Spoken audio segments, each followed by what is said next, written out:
제1막 전쟁의 서막 2026년 1월 14일 남중국해 상공이 긴장으로 물든다. 한국 공군 에보 편대가 고도 1만 미터를 날고 있다. 스텔스 전투기 특유의 날렵한 실루엣이 구름을 가른다. 조종사들의 헬멧 마운트 디스플레이에 녹색 데이터가 떠오른다. 기체 속도 마하 9, 목표 지점까지 거리 340km. 편대장 김태준 중령이 무전기를 켠다. 김태준 중령, 고스트 편대, 간격 유지, 레이더 침묵 지소, 고스트 2, 고스트 2, 알겠습니다. 고스트 3, 고스트 3, 포지션 유지 중. 그 순간 베트남 공군 기지에서 긴급 스크램블 명령이 떨어진다. 다낭 공군기지 관제탑에서 비상벨이 울려 퍼진다. 수-30 전투기 조종사들이 경납고에서 뛰쳐나온다. 조종복도 제대로 입지 못한 채 계단을 뛰어오른다. 베트남 공군 작전 참모 밴 댄 대령이 상황실을 주시한다. 밴 댄 대령, 미확인 비행체 탐지 확실한가? 레이더병, 신호가 약하지만 다수입니다. 방향은 남쪽. 수-30 전투기들이 활주로를 박차고 솟구친다. 애프터버너가 불을 뿜으며 야간 하늘을 밝힌다. 편대장 르맨 덕 중령이 조종관을 힘껏 당긴다. 르맨 덕 중령, 전 기체 상승, 고도 8,000으로. 하지만 그들의 레이더 스크린은 여전히 텅 비어있다. F-35의 스텔스 성능은 구형 레이더로는 탐지가 불가능하다. 양국 조종사들의 헬멧 속에서 경보음이 울려 퍼진다. 긴장감이 극에 달하고 있다. 전쟁의 서막이 오르고 있다. 대한민국과 베트남, 두 나라가 전면전을 벌인다면 이것은 단순한 가정이 아니다. 철저한 데이터 분석의 결과다. 군사 전문가 20명이 6개월간 분석한 시뮬레이션이다. 양국의 무기 재원을 하나하나 대조하여 검증했다. 컴퓨터 시뮬레이션을 100회 이상 반복하여 평균값을 도출했다. 지금부터 보게 될 모든 내용은 이 데이터를 기반으로 한다. 남중국해 석유 탐사권을 둘러싼 긴장이 고조되고 있다. 이 해역은 연간 1조 배럴의 석유가 매장된 것으로 추정된다. 천연가스 매장량은 190조 세제곱피트에 달한다. 한국 기업이 베트남 배타적 경제 수역에서 시추를 시작했다. 국제법상 애매한 지점이라 분쟁의 소지가 있었다. 베트남 정부는 즉각 무력 저지를 선언한다. 외교부 대변인이 강경 성명을 발표한다. 대한민국의 불법 시추 행위에 단호히 대응할 것. 한국 정부는 시추 중단 요구를 거부한다. 국제법상 합법적 경제활동이며 어떤 위협에도 굴하지 않을 것. 양국의 신경전이 일주일간 계속된다. 외교적 해결 시도는 모두 실패로 돌아간다. 2026년 1월 10일 오전 6시 사태가 급변한다. 한국 해군 대구급 호위함 충남함이 시추선을 호위 중이었다. 베트남 해군 몰니아그 미사일정 세 척이 접근한다. 충남함 함장 박준영 중령이 경고 방송을 한다. 박준영 중령, 베트남 함정에 경고한다. 즉시 회항하라. 하지만 베트남 미사일정은 멈추지 않는다. 거리 15km까지 접근한 순간이었다. 베트남 미사일정 15대함 미사일 4발을 발사한다. 충남함의 레이더가 즉시 포착하고 울린다. 전투정보실장, 대함미사일 4발 접근, 거리 12km. 충남함은 즉시 RAM 근접방어 체계를 가동한다. 미사일 2발은 요격에 성공하지만 한 발이 함교 옆면을 강타한다. 폭발과 함께 함교가 불길에 휩싸인다. 유리창이 산산조각 나고 철판이 휘어진다. 함장과 전투정보실장은 파편에 맞아 중상을 입는다. 하사관 3명이 즉사하고 12명이 중경상을 입는다. 통신병 김민석 상병이 필사적으로 본부에 보고한다. 김민석 상병, 본부, 충남함 피격당했습니다. 사상자 발생. 이 보고는 즉시 국방부와 청와대로 전달된다. 대한민국 정부는 긴급 안보회의를 소집한다. 대통령 주재로 국방부 장관과 합참의장이 참석한다. 회의는 2시간 동안 진행되고 결론이 내려진다. 대통령, 대한민국 군함 피격은 명백한 전쟁 행위다. 국제법에 따라 자위권을 행사한다. 국방부는 즉시 전군의 데프콘 3단계를 발령한다. 육해공군 전력이 동원되어 원정 준비에 돌입한다.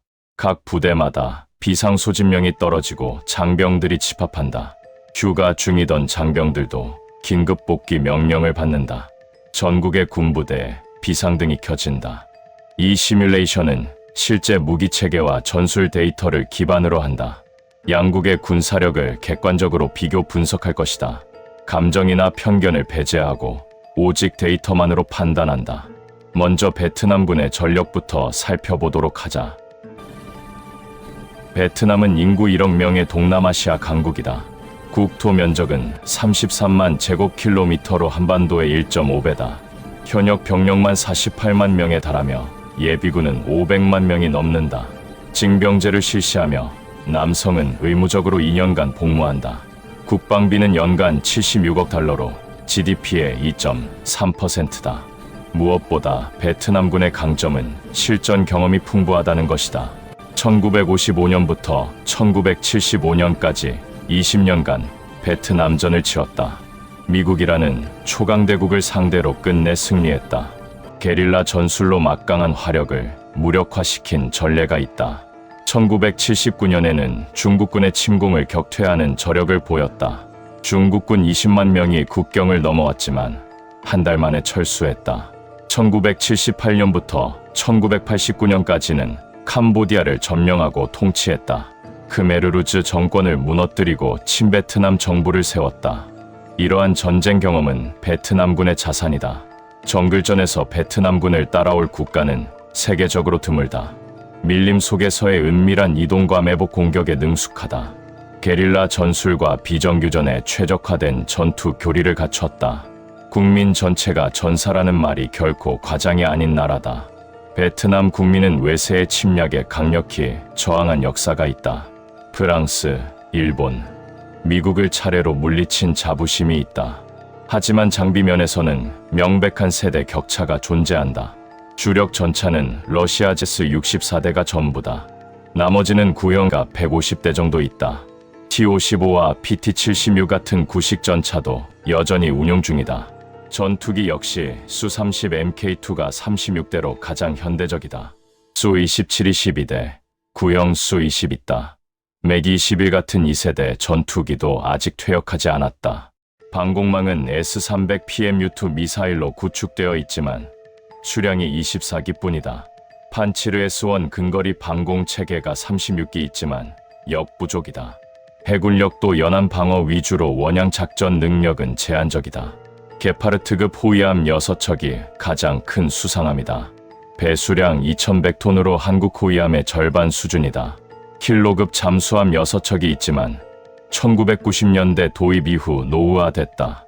몰니아급 미사일정 10척은 빠르지만 방어력이 취약하다. 전체적으로 베트남군은 양은 많지만 질이 떨어진다. 구소련제 무기가 대부분이라 부품 수급도 어렵다. 최신 전자장비나 정밀유도 무기는 거의 없다. 이제 한국군의 전력을 살펴볼 차례다. 대한민국은 세계 6위 규모의 군사력을 보유하고 있다. 글로벌 파이어파워 순위에서 항상 10위 안에 든다. 병력 규모는 약 50만 명으로 베트남과 비슷한 수준이다. 하지만 기술력과 장비 면에서는 압도적인 우위를 점한다. 국방비는 연간 540억 달러로 베트남의 7배가 넘는다. GDP 대비 2.6%로 결코 적은 수준이 아니다. K2 흑표 전차는 세계 최고 수준의 120mm 55구경장 활강포를 탑재했다. 관통력은 700mm 균질압 연강 기준으로 세계 최강급이다. 능동방호 체계까지 갖춰 날아오는 대전차 미사일을 요격한다. 1500마력 엔진으로 무게 55톤을 시속 70km로 달린다. 보병 전투차는 30mm 기관포와 스파이크, 대전차 미사일로 무장했다. 수륙양용 능력까지 있어 강이나 호수를 건널 수 있다. K9 자주포는 세계 수출 1위 실적을 자랑한다. 분당 6발 이상을 발사하며 사거리는 40km가 넘는다. GPS 유도 K307 로켓탄은 오차 범위 10m 이내다. 천무와 구궁 다연장 로켓은 북한 장사정포 대응용으로 개발됐다. 하지만 대구경 로켓의 파괴력은 어떤 목표에도 유효하다. 현무2C는 사거리 800km에 500kg 탄두를 탑재한다. 현무3C는 순항미사일로 사거리 1500km에 달한다. 지형을 따라 초저공으로 날아가 레이더, 포착이 거의 불가능하다. 천궁2 방공미사일은 중고고도 40km까지 요격한다. 탄도미사일도 요격 가능한 성능을 갖췄다. 공군 전력은 더욱 압도적이다. F-35A 스텔스 전투기를 40대 보유했다. 세계에서 몇 안 되는 5세대 전투기 운용국이 된 것이다. 스텔스 성능으로 적 레이더에 거의 잡히지 않는다. A4 레이더는 동시에 수십 개 목표를 추적한다. 여기에 국산 K의 보라매가 실전 배치 중이다. 4.5세대 전투기로 스텔스 성능도 어느 정도 갖췄다. 공대공 미사일 6발과 공대지 미사일 4발을 탑재한다. FA-50 경공격기는 100대 이상 실전 배치됐다. 불연기로 시작했지만 실전 능력도 충분하다. F-15K 슬래미글은 중거리 타격의 핵심 전력이다. 7톤에 달하는 무장을 싣고 2000km를 날 수 있다. KC-330 공중급 6기 4대는 전투기의 작전 반경을 2배로 늘린다. 급유 없이 편도만 가능한 거리도 왕복 작전이 가능해진다. E-737 조기경보기는 공중지휘소 역할을 한다. 500km 밖의 적기를 탐지하고 아군 전투기를 유도한다. RQ-4 글로버로크는 초고고도 무인 정찰기다. 고도 2만 미터에서 30시간 채공하며 정밀 정찰한다. MQ-9 림 정찰과 공격을 동시에 수행한다. 헬파이어 미사일 4발로 지상 목표를 타격할 수 있다. AH-64E 아파치 가디언은 세계 최강의 공격 헬기다. 롱보우 레이더로 나무 뒤에 숨은 전차도 탐지한다. 30mm 체인건과 헬파이어 미사일로 전차 16대를 격파할 수 있다. 해군은 세종대왕급 이지스 구축함으로 광역 방공망을 구축한다. SPY-1D 레이더는 300km 밖의 목표를 추적한다. SMX 미사일로 항공기와 순항 미사일을 요격한다. 대구급 호위함은 대잠전에 특화된 함정이다. 소나 성능이 우수의 잠수함을 먼 거리에서 탐지한다. 손원 1급 잠수함은 세계 최고 수준의 AIP 추진 체계를 갖췄다. 연료전지로 2주 이상 잠수항해가 가능하다. 어뢰와 대함미사일로 수상함과 잠수함 모두 공격한다. 독도급 상륙함은 해병대를 신속하게 전개할 수 있다. LCAC 고속 상륙정을 탑재해 해안까지 빠르게 이동한다. 헬기 10대를 동시에 운용할 수 있는 갑판을 갖췄다. 무엇보다 한국군의 강점은 C4I 체계가 완벽하다는 것이다. 지휘통제 통신 컴퓨터 정보 시스템이 모든 부대를 연결한다. 실시간 정보 공유로 전장을 하나로 연결하는 능력이다. 사단장이 소대장의 위치까지 실시간으로 파악한다. 드론이 발견한 목표를 포병이 30초 안에 타격할 수 있다. 이지스함이 탐지한 적기를 공군이 즉시 요격한다. 위성통신으로 오차 범위 1m 이내 정밀도를 달성한다. 베트남군은 이러한 체계를 갖추지 못했다. 각 부대가 무전으로 연락하는 수준이다. 정밀유도 무기는 오차 범위 10m 이내로 목표를 타격한다. 베트남군의 무유도 로켓은 수백 미터 오차가 발생한다. 같은 탄약을 쓰더라도 효과는 10배 이상 차이가 난다. 그렇다면 실제 전투가 벌어지면 어떤 양상으로 전개될까? 한국군은 작전명 독수리 남하를 발동시킬 것으로 예상된다. 합동참모본부가 3개월간 준비한 원정 작전 계획이다. 육군 제1기계화보병사단과 제2해병사단이 주력이다. 제1기계화사단은 경기도 파주에 주둔하는 정예부대다. K2 전차와 K21보 무장한 중여단급 전력이다. 제2해병사단은 포항에 주둔하며 상륙작전 전문 부대다. 병력 약 2만 5천 명이 베트남으로 향하게 된다. K2 전차 150대와 K21 보병 전투차 300대가 동원된다. K9 자주포 80문이 화력을 지원할 준비를 마친다. 천무 다연장 로켓 18문과 구궁 18문이 면제압 공격을 담당한다. 현무2C와 미사일은 총 100발이 준비된다. 이 미사일들은 평시에도 항상 발사 준비 상태를 유지한다. 천궁2 방공미사일 30기가 공중 위협에 대비한다. B5 자주대공포 40대가 근거리 방공을 담당한다. 해군 제7기동전단이 편성되어 남중국해로 출동한다. 평시에는 존재하지 않지만 유사시 편성되는 특별전단이다. 세종대왕급 이지스함으로 세종대왕함, 율곡이함, 서해유 성룡함이 참가한다. 이 세척이 함대의 중심을 이루며 방공우산을 제공한다. 대구급 호위함 4척이 대잠 작전을 담당한다. 대구함, 경북함, 강원함, 충남함이 편대를 구성한다. 손원일급 잠수함 3척은 수중에서 은밀히 기동한다.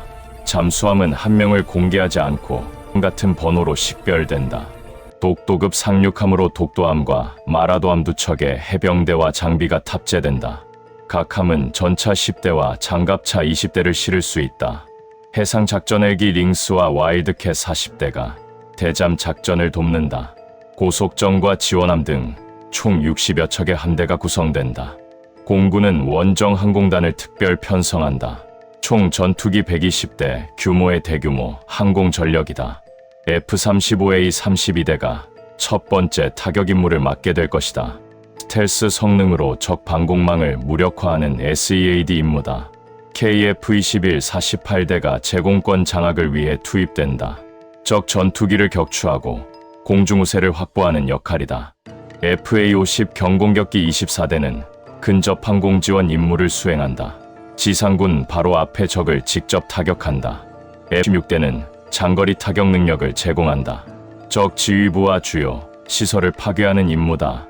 KC-330 공중급 6기 4대가 작전 지속 능력을 보장한다. 전투기들이 중간에 연료를 보급받아 더 오래 작전한다. 27 조기경보기 2대는 공중지휘소 역할을 한다. 모든 아군기의 위치를 파악하고 적기를 탐지한다. RQ-4 글로벌호크 4대가 전략 정찰을 수행한다. 고고도에서 베트남 전역을 촬영한다. MQ-9 24대가 24시간 정찰망을 구축한다. 교대로 작전하며 끊임없이 하늘을 감시한다. AH-64E 아파치 16대는 지상군을 직접 지원한다. 전차와 장갑차를 파괴하며 보병을 엄호한다. 이러한 전력이 실제로 투입되면 전장은 어떻게 변할 것인가? 시뮬레이션은 D-Day를 기준으로 7일간의 작전을 상정한다. 첫 번째 목표는 항공 우세와 해상 봉쇄 달성이다.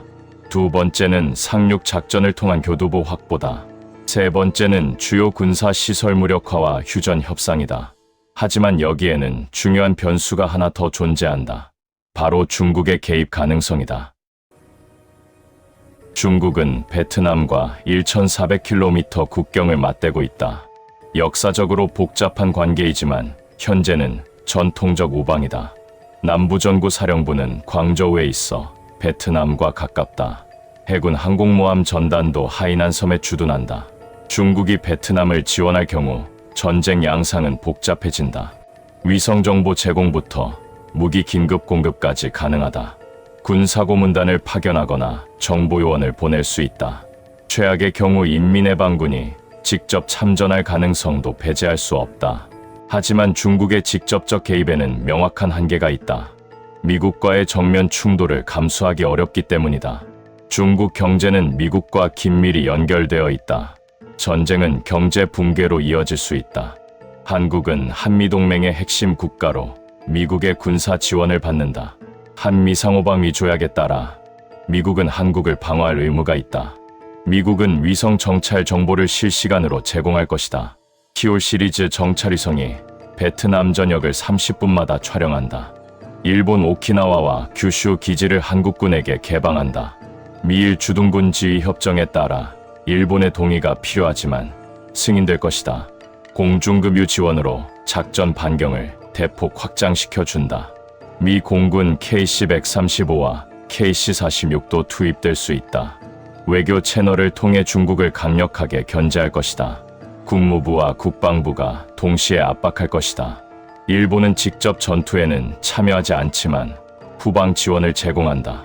평화헌법 때문에 전투 참가는 불가능하다. 기지 사용과 정비 지원으로 한국군 작전을 돕는다. 오키나와 가데나 기지와 이와쿠니 기지를 활용할 수 있다. 인도적 지원 명목으로 의료와 보급품을 제공한다. 러시아는 베트남에 무기를 판매하고 있지만 개입은 제한적이다. 베트남군 장비의 80%가 러시아제다. 하지만 우크라이나 전쟁으로 인해 동남아까지 신경 쓸 여력이 없다. 군사고문단 몇 명을 파견하는 정도에 그칠 것이다. 결국 이 전쟁은 한국과 베트남, 양국 간의 대결이 될 가능성이 크다. 주변국들은 관망하거나 제한적 지원만 할 것이다.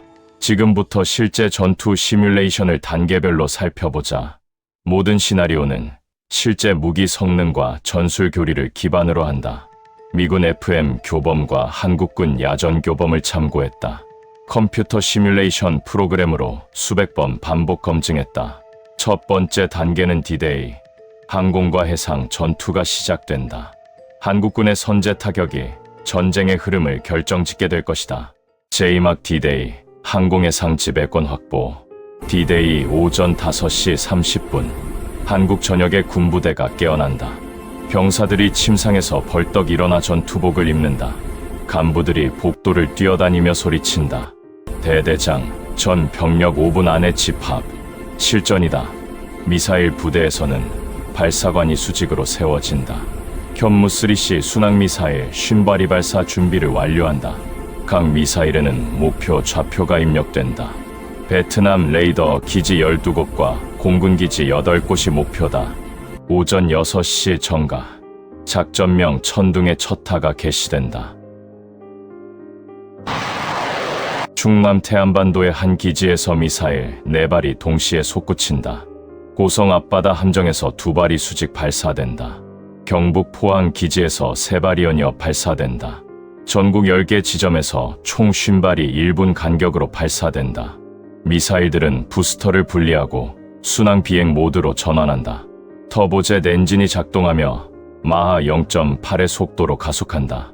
고도를 낮춰 지상 20m 높이로 초저공 비행을 시작한다. 지형 추적 레이더가 산과 언덕을 따라 비행 경로를 조정한다. 목표는 베트남 전역의 레이더 기지 12곳과 공군 기지 8곳이다. 발사 후 90분이 지난 시각 첫 번째 미사일이 목표에 도달한다. GPS와 지형 대조 유도 방식으로 오차 범위는 3m 이내다. 베트남 방공망이 탐지를 시도하지만 초저공 비행의 레이더가 무력하다. 순항 미사일은 크기가 작고 레이더 반사 면적도 작다. 산과 건물에 가려져 탐지가 거의 불가능하다. 하노이 북쪽 50km. 푸토 레이더 기지. 거대한 파라볼라 안테나가 천천히 회전하고 있다. 레이더 요원들은 평소처럼 스크린을 주시한다. 레이더 병. 이상 없음. 스크린 정상. 그 순간 서쪽 하늘에서 작은 점이 빠르게 접근한다. 현무3C가 마지막 순간 고도를 높여 레이더 안테나를 조준한다. 레이더 병. 뭐야? 신호 하나 포착. 거리 500m. 당직사관. 무슨 소리야? 확인해. 하지만 확인할 시간은 없다. 0.6초 후 미사일이 명중한다. 현무3C의 500kg 고폭탄두가 폭발한다. 레이더 안테나가 산산조각 나며 100m 밖까지 날아간다.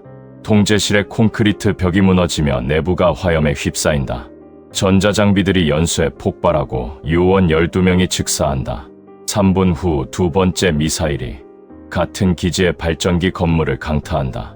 전력 공급이 끊기며 기지 전체가 마비된다. 하노이 남쪽 35km. 노이바이 국제공항 인근 군용구역. 수-30 전투기 8대가 경납고에 대기 중이다. 지상 정비사들이 아침 점검을 시작하려던 참이다. 갑자기 서쪽 하늘에서 휘파람 같은 소리가 들린다. 정비사, 저게 무슨 소리지? 현무3C 미사일 2발이 동시에 활주로를 향해 하강한다. 첫 번째 미사일은 활주로 중앙에 명중한다. 폭발로 지름 15m 크레이터가 생성된다. 활주로 콘크리트가 1m 깊이로 파인다. 두 번째 미사일은 경납고를 직격한다. 경납고 지붕이 무너지며 안에 있던 수-34대가 파편에 손상된다. 다낭 국제공군기지. 베트남 중부 최대 공군기지. 수-30 12대와 수-22 16대가 주둔한다. 오전 7시 27분. 기지 방공 레이더가 경보를 울린다. 방공 통제관, 서쪽에서 미확인 물체 다수 접근, 기지 사령관 요격 미사일 발사, 전투기 긴급 출동. 하지만 이미 너무 늦었다. 현무 3C 6발이 동시에 기지를 덮친다. 활주로 3곳에 크레이터가 생긴다. 경납고 2동이 폭발하며 전투기 8대가 지상에서 파괴된다. 관제탑이 무너지며 통신이 두절된다. 연료 저장고가 폭발하며 거대한 화구가 솟구친다. 검은 연기가 2km 상공까지 치솟는다. 베트남 전역 20개 군사시설의 동시다발 타격이 이루어진다. 첫 타격 후 30분 만에 목표의 94%가 명중된다. 미사일 3발만 전자전 방해로 목표를 빗나간다. 베트남 방공망의 30%가 불과 2시간 만에 무력화된다. 하노이 국방부 지휘 벙커. 장성들이 긴급 회의 중이다. 최벤 장관, 상황이 어떻게 되는가? 벤 대령, 전국 레이더 기지 12곳 중 8곳이 파괴됐습니다. 벤 대령, 공군기지 4곳에서 전투기 26대가 지상 파괴됐습니다. 인것맨 중장, 즉시 전투기를 출격시켜라. 하지만 그들이 모르는 것이 하나 있다. 한국군의 2번째 공격이 이미 시작됐다는 사실이다. 오전 6시 30분, 충무 공군기지 상공, F-35A 스텔스 전투기 16대가 이륙한다. 편대장 김태준 중령의 콜사인은 고스트1이다. 김태준 중령, 고스트 편대 이륙 완료. 작전 고도로 상승. 고스트2, 편대 추종. 고스트3, 레이더 정상. 고스트4, 무장 안전. F-35들은 초음속으로 가속하며 남쪽으로 향한다. 30분 후 베트남 영공 200km 지점에 도달한다. 스텔스 성능 덕분에 베트남 레이더는 전혀 탐지하지 못한다. 김태준 중령의 헬멧 디스플레이에 목표 정보가 떠오른다. A4 레이더가 베트남군 방공시설을 하나씩 스캔한다. S-300 방공 미사일, 기지 6곳의 좌표가 확정된다. 김태준 중령, 목표 확인. 전 기체 JASSM 발사 준비. 고스트2, 미사일 조준 완료. F-35의 내부 무기창이 열리며 JASSM 미사일이 드러난다. AGM-158, JASSM 장거리 공대지 미사일이다. 사거리 370km에 450kg 관통탄두를 탑재했다. 김태준 중령, 전 기체 동시 발사. 3, 2, 1, 발사. 16대의 F-35에서 총 32발의 미사일이 발사된다. 미사일들은 터보제트 엔진으로 마하 0.85로 비행한다. GPS와 관성항 법장치, 적외 선 탐색기로 목표를 추적한다. 15분 후 베트남 하노이 인근 S-300 기지. 발사대 사기와 레이더 차량 2대가 숲속에 위장되어 있다. 방공요원들은 한국 미사일 타격 보고를 듣고 긴장한다. 방공지휘관 경계 태세 최고, 레이더 최대 출력. 하지만 S-300 레이더도 JASSM을 탐지하지 못한다. 스텔스 미사일 특성과 저고도 비행 때문이다. 갑자기 북쪽 하늘에서 미사일 레발이 급강화한다. 방공병, 미사일이다. 요격 불가. JASSM은 최종 단계에서 수직 하강한다. 발사대 2기가 직격탄을 맞고 폭발한다. 레이더 차량도 관통탄에 뚫려 내부가 파괴된다. 지휘 차량은 파편을 맞아 통신 장비가 고장난다. 베트남 전역 S-300 기지 6곳이 동시에 타격받는다. 총 24기 중 18기가 파괴되거나 손상된다. 베트남 방공망에 거대한 구멍이 뚫린 것이다. 벤 대령, S-300 부대들과 통신이 두절됐습니다. 최벤 장관, 전투기라도 출격시켜라. 지금 당장 다낭 공군기지에서 수-34대가 긴급 이륙을 시도한다. 활주로 크레이터를 피해 간신히 이륙한다. 편대장 맨 중령이 조종관을 힘껏 당긴다. 맨 중령, 레드 편대 이륙 완료. 적기 수색. 레드2, 레이더에 아무것도 안 잡힙니다. 레드3, 지상 통제소와 교신 불가. 수-30의 바르스 레이더가 전방 150km를 스캔한다. 하지만 F-35는 레이더 반사 면적이 작아 보이지 않는다. 반면 F-35의 APG-81 레이더는 수-30을 200km 밖에서 포착한다. 김태준 중령, 적기 4대 포착, 거리 180km.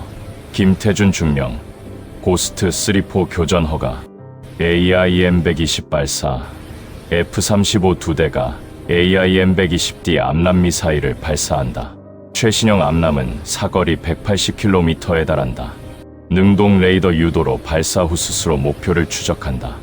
맨-덕 중령의 레이더 경보 수신기가 갑자기 울린다. 맨-덕 중령, 미사일 경보, 회피 기동. 하지만 미사일이 어디서 날아오는지 알 수 없다.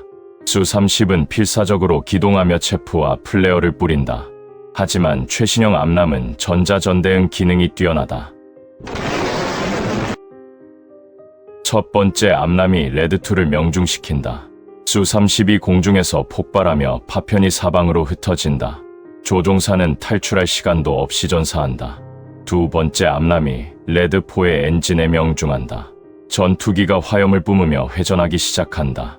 레드4, 엔진 화재, 탈출한다. 조종사는 사출 좌석을 작동시키고 낙하산으로 탈출한다. 맨-덕 중령과 레드3는 간신히 미사일을 회피한다. 하지만 연료도 부족하고 더 싸울 방법이 없다. 맨-덕 중령, 레드3, 즉시 귀환, 생존이 우선이다. 살아남은 두 대는 초저공으로 하강하며 기지로 도망친다. 하지만 돌아갈 기지의 활주로는 이미 반파됐다. 오전 7시 정가, KF-21 보람의 24대가 두 번째 공격파로 진입한다.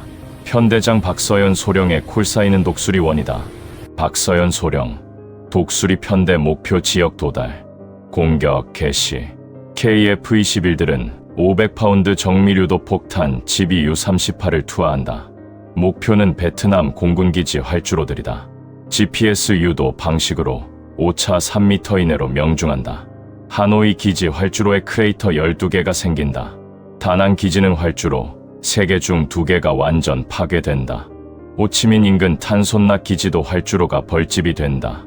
크레이터 폭탄은 깊이 2m 구덩이를 만든다.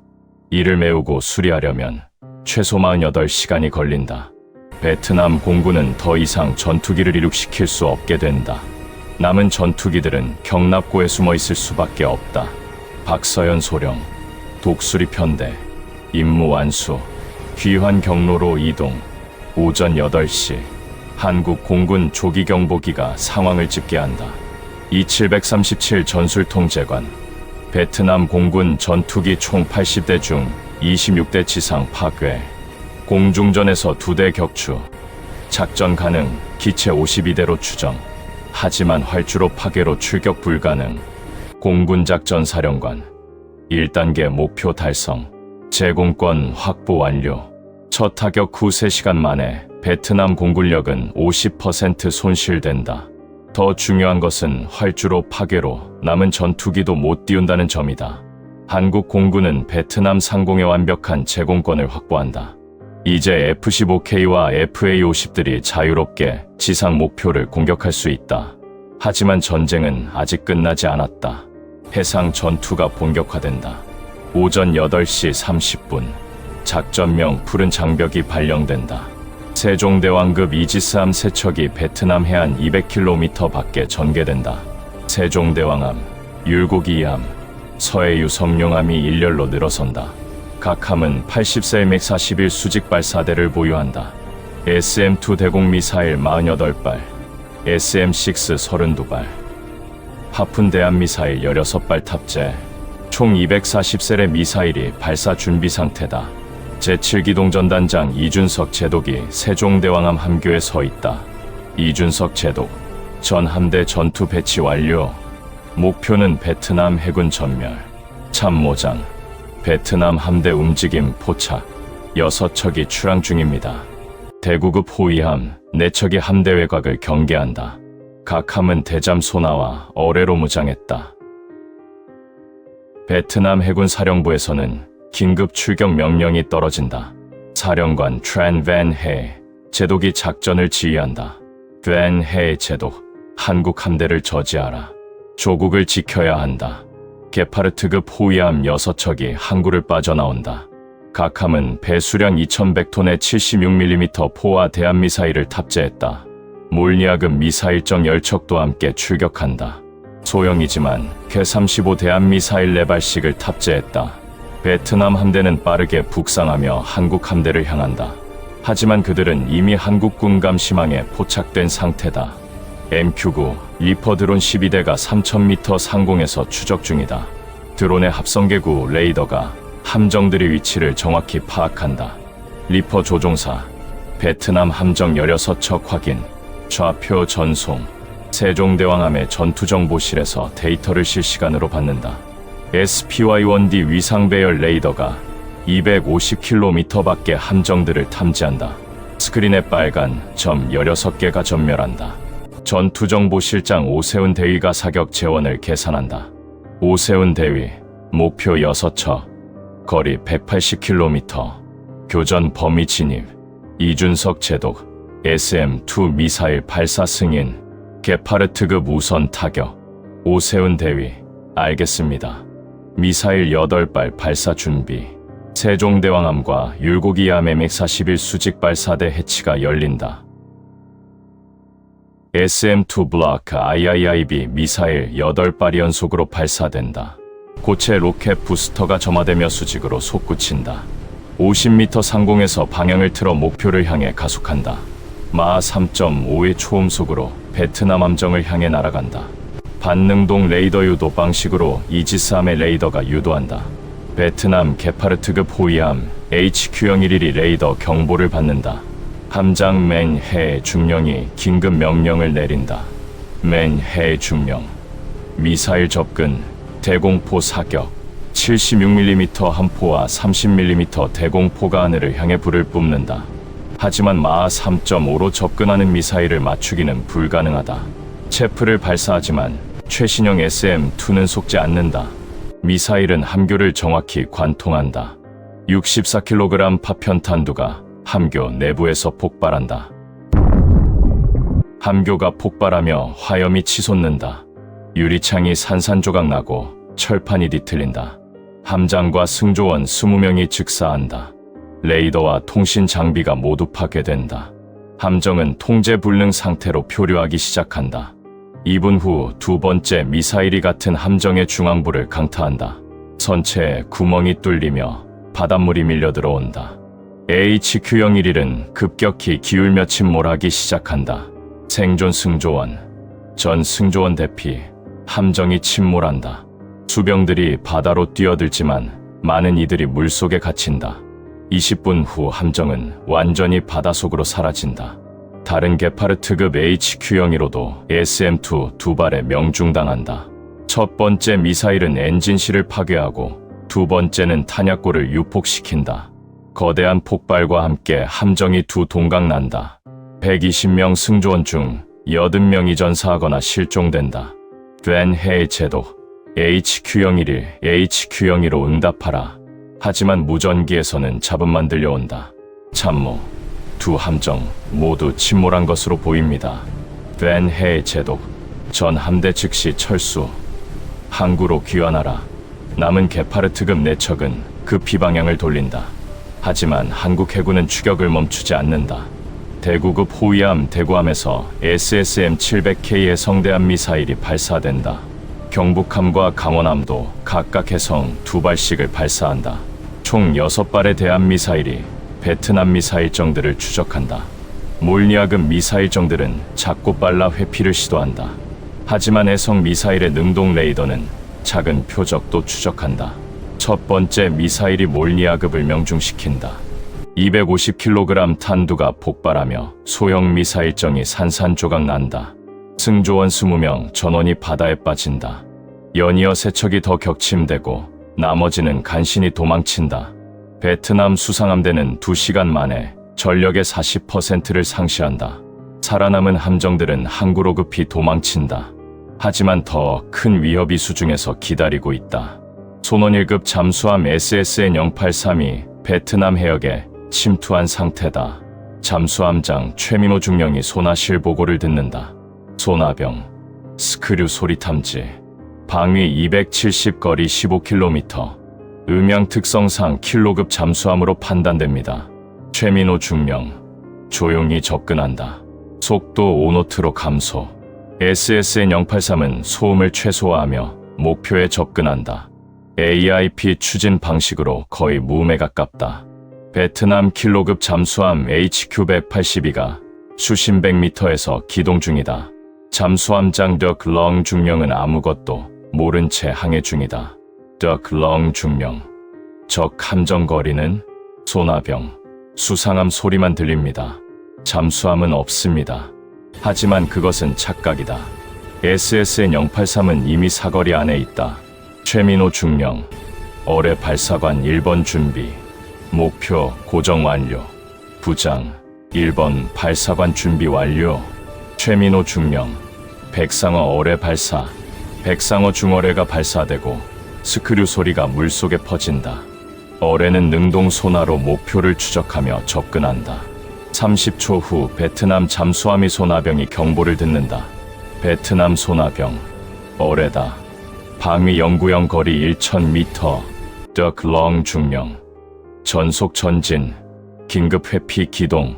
킬로급은 필사적으로 방향을 틀고 기만 음향 장치를 가동한다. 하지만 백상어 어뢰는 능동 수동 복합 유도로 속지 않는다. 어뢰가 킬로급 선체에 점점 가까워진다. 팸 덕-렁 중령. 디코이 발사, 최대 기동. 하지만 이미 늦었다. 어뢰는 정확히 추적한다.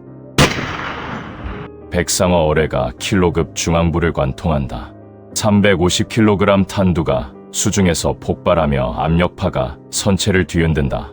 선체에 거대한 구멍이 뚫리고 바닷물이 폭포처럼 쏟아진다. 내 앞 격벽이 무너지며 여러 구획이 동시에 침수된다. 승조원, 침수, 격벽 파괴, 통제 불능, 덕-렁 중령. 긴급 부상, 모든 탱크 배수. 하지만 손상이 너무 심해 부상이 불가능하다. 잠수함은 급격히 가라앉으며 수심 300m로 침몰한다. 내 앞 한계를 넘어 선체가 찌그러지기 시작한다. 덕-렁 중령과 승조원 52명, 전원이 탈출하지 못한다. 10분 후 잠수함은 해저 400m에 가라앉는다. 최민호 중령, 목표 침몰 확인, 작전 성공. 나머지 킬로급 잠수함 5척은 항구에서 나오지 못한다.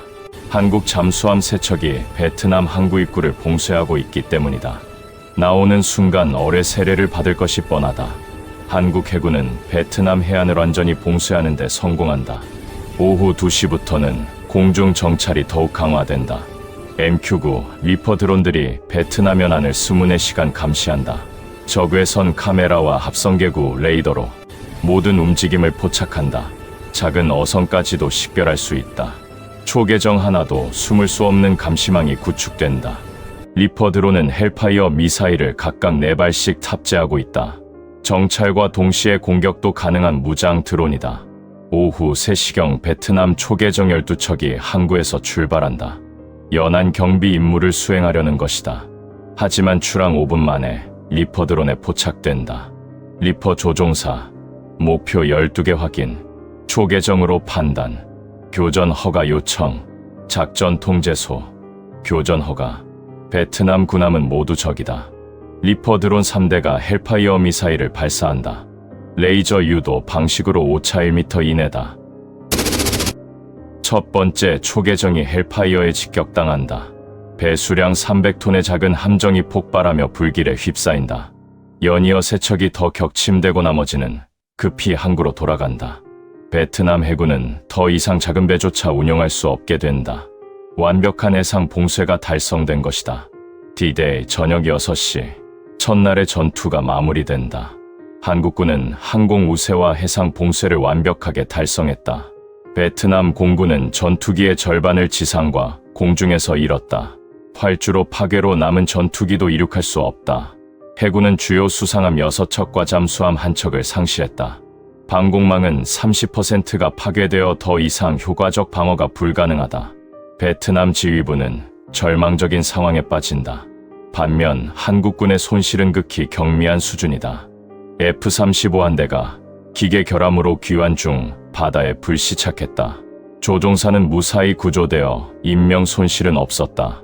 해군 함정들은 경미한 파편 피해만 입었을 뿐 전투력은 온전하다. 미사일과 폭탄 소모량은 예상 범위 내다. 첫날 전투의 교환비는 한국군에게 압도적으로 유리하다. 이준석 제독 1단계 작전 목표 달성, 2단계 상륙 작전 준비, 장석환 중장 해병대 상륙 준비, 내일 새벽 개시한다. 베트남군 지휘부는 긴급 회의를 소집하지만 대책이 없다. 공군은 활주로가 파괴되어 전투기를 띄울 수 없다. 해군은 항구 밖으로 나가는 순간 격침될 것이 명백하다. 최베인 장관, 육군이 해안을 사수해야 한다. 잉거맨 중장, 전차와 병력을 다낭으로 집중시키겠습니다. 이제 남은 것은 육군의 지상전뿐이다. 하지만 제공권과 제해권을 빼앗긴 지상군이 할 수 있는 일은 많지 않다. 베트남군은 해안 방어 진지를 급히 강화한다. T-90 전차 30대를 다낭 해안으로 이동시킨다. BMP-3 보병전투차 60대도 투입된다. 대전차포와 지뢰를 해안에 배치한다. 보병 5,000명이 참호를 파고 벙커를 구축한다. 게릴라 전술로 한국군을 소모시키려는 최후의 전략이다. 하지만 한국군은 이미 다음 단계를 준비하고 있다. 상륙 작전과 기갑부대 투입, 본격적인 지상전이 시작된다. 제3막 D1에서 D3, 상륙 및 지상전, 상륙작전 개시. D1, 오전 5시, 동이 트기 전 어둠 속입니다. 독도급 상륙함 독도함과 마라도함이 다낭 해안 30km 앞에 도착했습니다. 함교에서는 긴장된 대기가 이어집니다. 해병 2사단장 서동혁 대령이 마지막 점검을 시작합니다. 전 대대장 집합, 최종 작전 브리핑이 시작됩니다. 상륙돌격대장 강민수 대위를 비롯한 간부들이 작전실에 모입니다. 벽면 스크린에는 다낭 해안 지형도가 펼쳐집니다. 해안 거점 확보가 최우선 목표입니다. 베트남군의 저항이 예상됩니다. 아파치 지원 사격 후 상륙정이 돌입할 예정입니다. 강민수 대위가 적 전차 배치 상황을 질문합니다. 정보참모가 T-90 약 30대, BMP-3 60대로 추정된다고 보고합니다. 강민수 대위는 제블린으로 대응하겠다고 답합니다. 오전 7시 30분, 작전명 용의 발톱이 개시됩니다. 서동혁 대령이 전 부대 상륙 개시를 명령합니다. 대한민국 만세라는 구호가 울려 퍼집니다. 해병대원들이 충성으로 화답합니다. 독도함 한미에서 상륙정이 출발하기 시작합니다. LCAC 고속 상륙정 4척이 웰댁에서 출발합니다. 거대한 호버크라프트가 물보라를 일으키며 가속합니다. K1A2 전차 각 2대씩 총 8대가 탑재되어 있습니다. AAV-7 상륙장갑차 12대도 함께 움직입니다. 마리몬 수륙양용차 20대가 별도로 해안을 향합니다. 상륙정들은 시속 70km로 질주합니다. 파도를 가르며 20분 만에 해안 5km 지점에 도달합니다. 하늘에서는 AH-64E 아파치 헬기 16대가 호위합니다. 편대장 최승현 대위가 목표를 확인합니다. 목표 지역에 도달했고 적 진지가 확인됩니다. 아파치 선제 타격. 아파치들은 30mm 체인건과 헬파이어, 미사일로 무장했습니다. 롱보우 레이더가 지상 목표를 자동으로 탐지합니다. 해안 5km 전방부터 선제 타격을 시작합니다. 30mm 고폭탄이 분당 625발 속도로 쏟아집니다. 베트남군이 구축한 해안 방어진지에 헬파이어, 미사일이 날아듭니다. 콘크리트 벙커가 폭발하며 잔해가 사방으로 흩어집니다. 대전차포 진지가 직격탄을 맞고 화염에 휩싸입니다. 베트남 진지 지휘관이 공격이다. 대공포 사격을 외칩니다. 베트남군이 지유-23 대공포로 응사합니다. 하지만 아파치는 3km 밖에서 사격함으로 맞히기 어렵습니다. 2분간의 사격으로 해안 방어진지 20개가 무력화됩니다. 최승현 대위가 1차 타격 완료, 상륙정 진입 가능을 보고합니다. 베트남 제308사단이 해안 방어를 담당하고 있습니다. 4단장 허웅 밴 추원 대령은 4단 지휘소에서 보고를 받습니다. 참모가 적 헬기 공격으로 해안 진지 다수 파괴를 보고합니다. 허웅 밴 추원 대령이 전차 투입을 명령합니다. T-90 30대가 해안으로 전진하기 시작합니다. T-90 전차들이 엔진을 가동하며 전진합니다. 125mm 활강포가 해안을 향해 조준됩니다. BMP-3 보병전투차 60대가 뒤따라 이동합니다. 허웅 밴 추원 대령이 해안에서 적을 막으라고 명령합니다. 한 발짝도 물러서지 말라는 명령이 내려집니다. 오전 8시 정각 LCAC 상륙정이 해안에 도달합니다. 램프가 내려지고 K1A2 전차 8대가 해안으로 돌진합니다.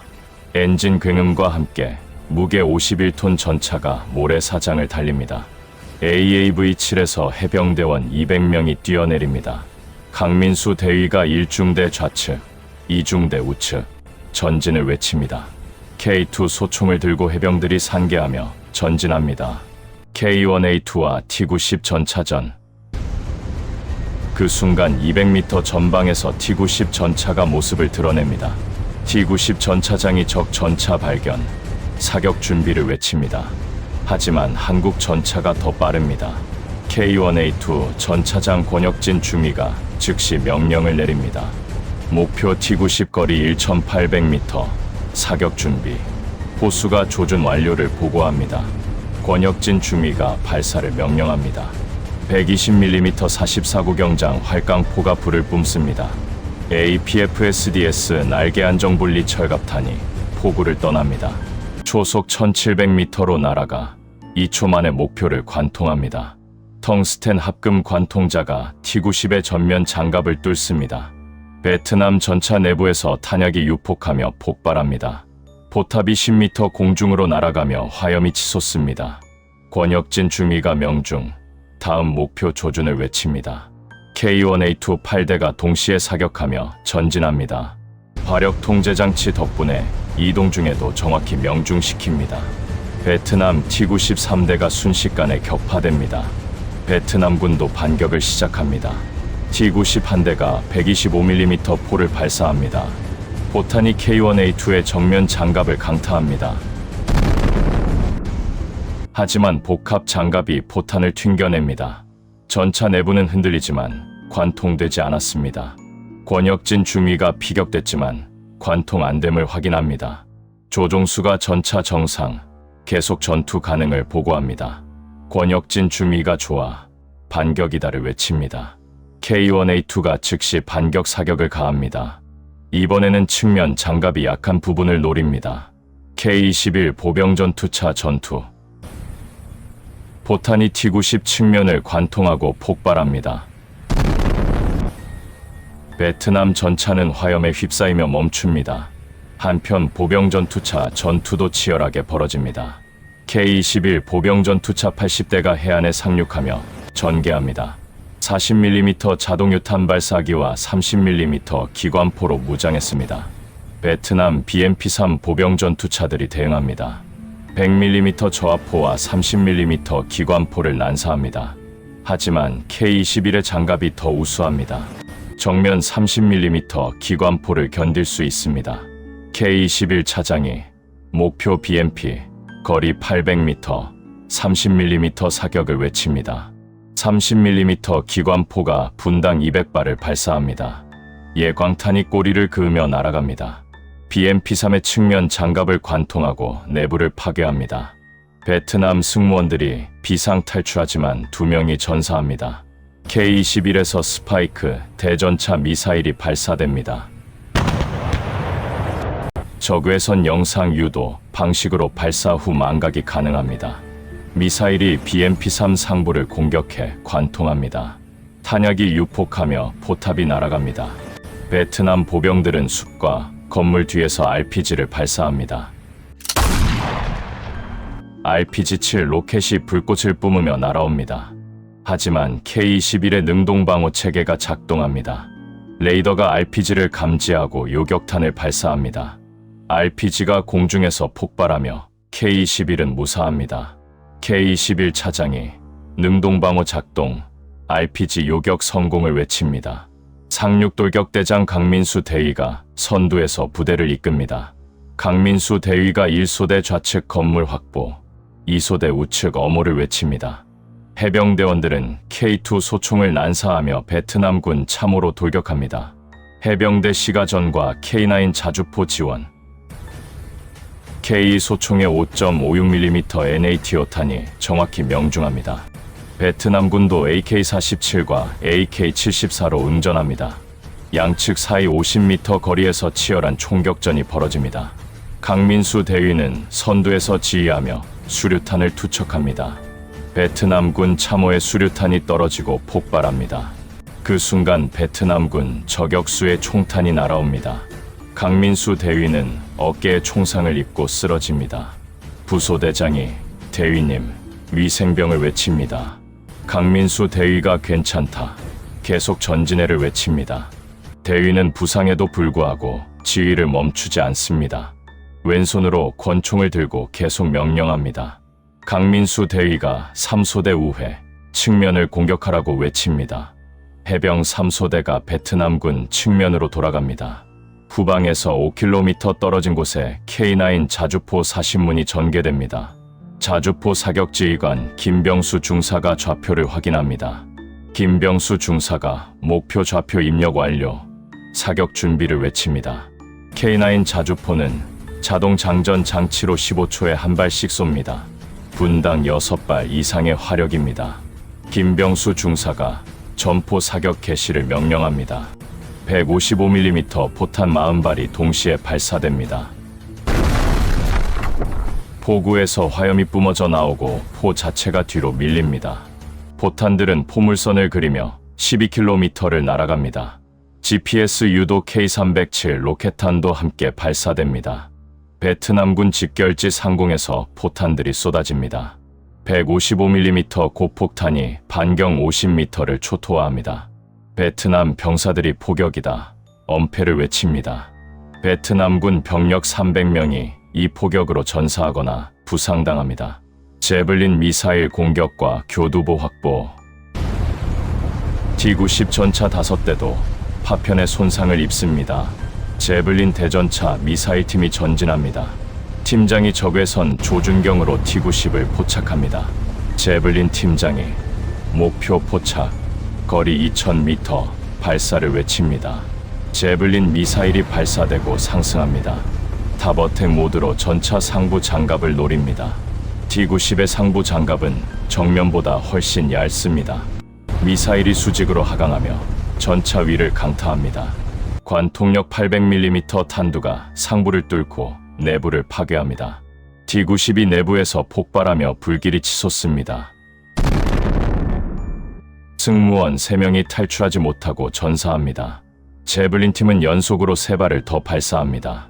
T-90 3대가 추가로 격파됩니다. 상륙 3시간 만에 해안 교두보 확보에 성공합니다.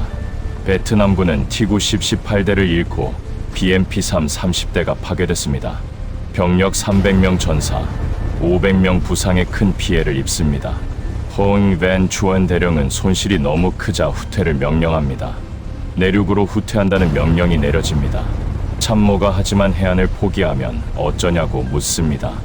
호응 밴 주원 대령이 전멸하느니 후퇴가 낫다고 말합니다. 정글로 들어가 재정비한다는 계획입니다. 베트남군은 살아남은 전차와 장갑차로 내륙으로 철수합니다. 하지만 한국군은 그들에게 시간을 주지 않습니다. 해병대는 즉시 교두보를 확장하며 내륙으로 진격합니다. 하지만 K1A2 전차 40대와 K21 보병 전투차 80대가 전진합니다. 하지만 특전사 HAA로 강화 작전. D1 밤 10시 특수작전이 시작됩니다.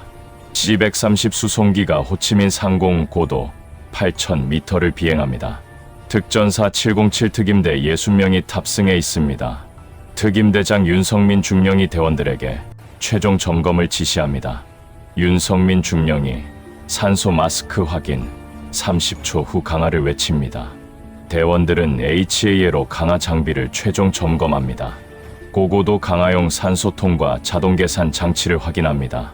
수송기 탑승원이 강화 지점 도달, 10초 후 램프 오픈을 알립니다.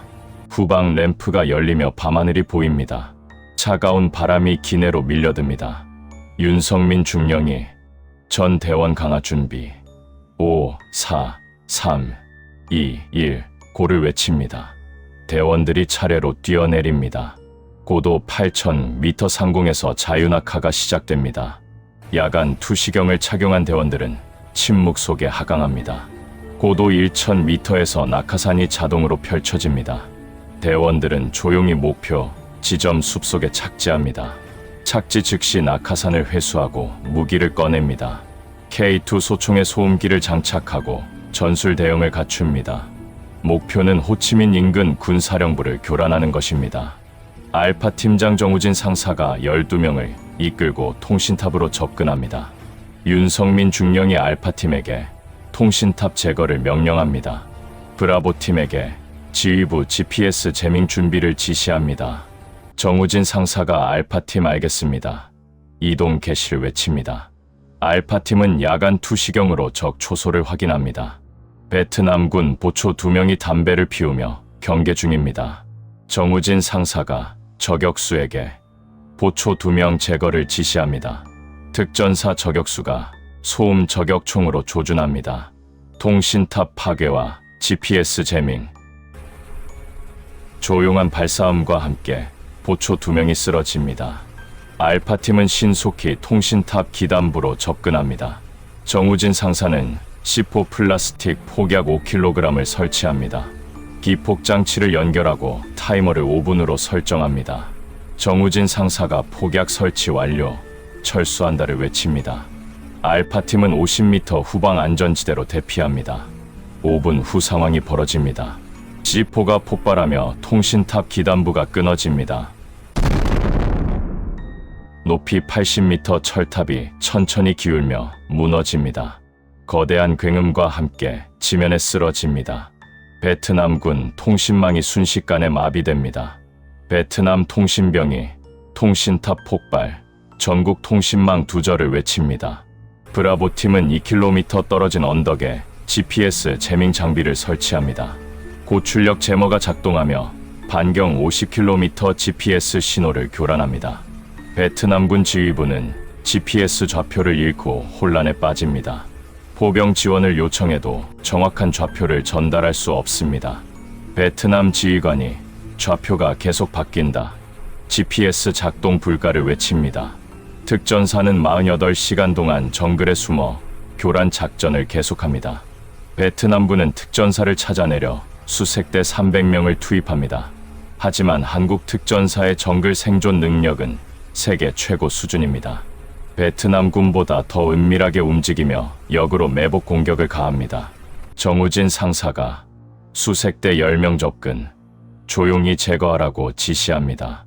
특전사 6명이 소음 무기로 수색대를 급습합니다. 베트남군 10명이 소리도 못 내고 쓰러집니다.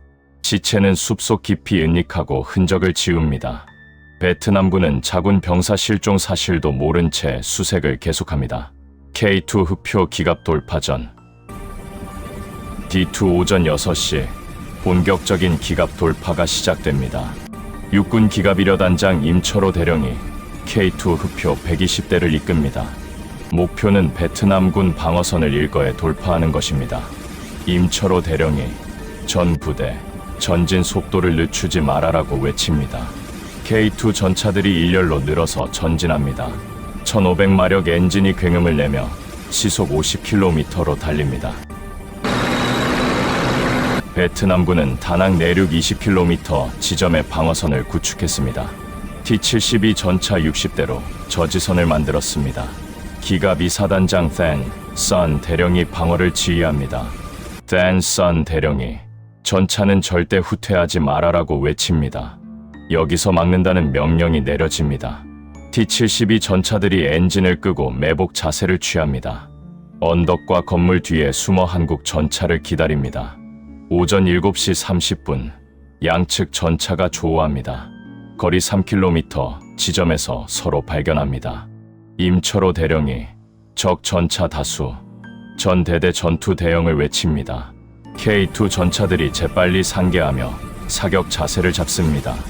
화력 통제 컴퓨터가 자동으로 목표를 배정합니다. K2 전차장이 목표 배정 완료.